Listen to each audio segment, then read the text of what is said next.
Now, McDonald's recently made an announcement that there was an E. coli outbreak within customers who have visited their stores and who had a quarter pounder.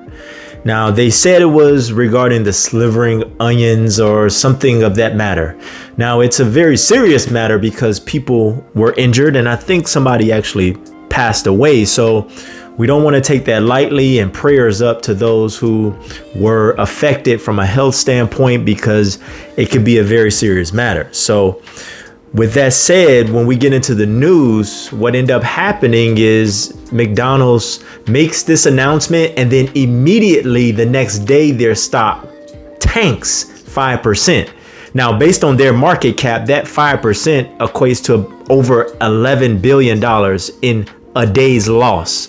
Just based on this news of whatever outbreak it was of dozens of people across, I think it was 13 states that it ended up being. So they take the quarter pounder and they removed it from these 13 states. And now they're trying to deal with this particular crisis. So now things like this interest me because when it comes to business, a lot of times you get to see the step-by-step process of how different businesses handle these things. Now, when it comes into business, I don't look at anything as a coincidence, because you can call me a conspiracy theorist or whatever it is, but I think in business, especially on such a large scale like a McDonald's, nothing is coincidental.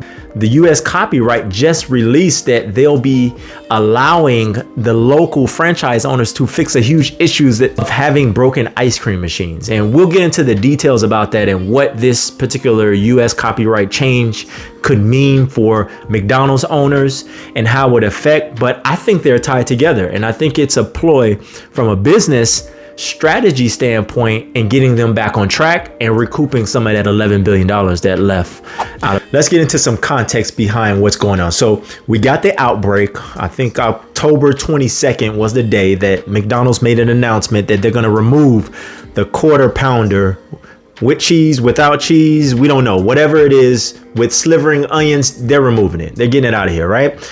And what they're going to do is they're going to make these changes within the 13 states from what they've came to the conclusion that were the people who were affected. The next day, the stock tanks, right? So we talked about the 11 billion and all that good stuff. And then a few days later, US Copyright Association makes an announcement that McDonald's can now allow their local owners to fix their own ice cream machines.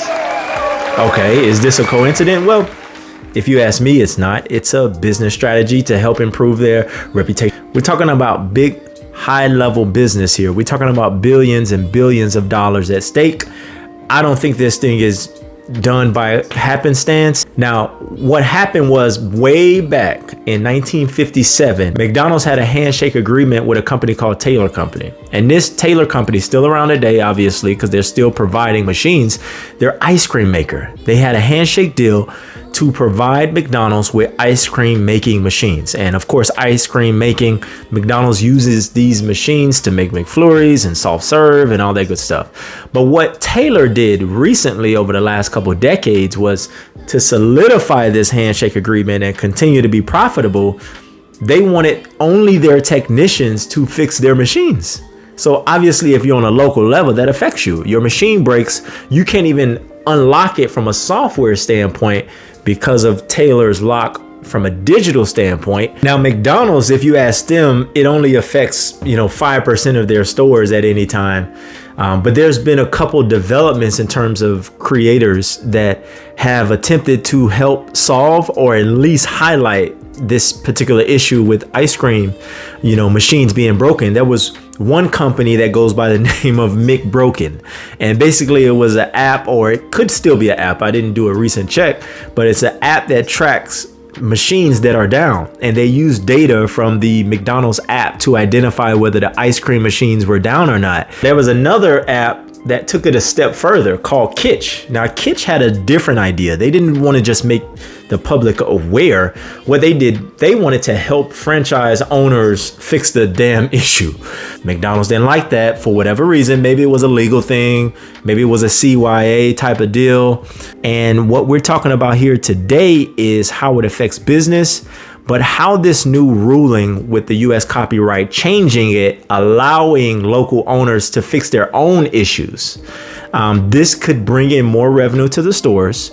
It looks better from an investment standpoint because you can see more revenue coming into McDonald's and the stock going up.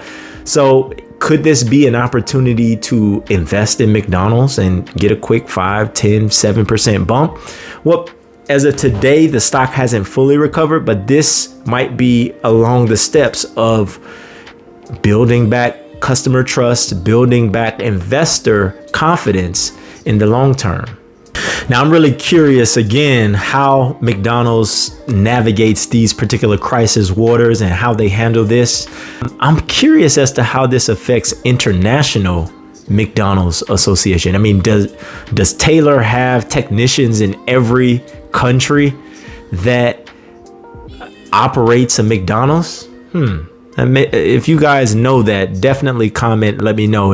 Appreciate you for joining. Like, subscribe to the channel, hit the notification bell. Let me know in the comments what I missed, what you think. I'm out. Peace.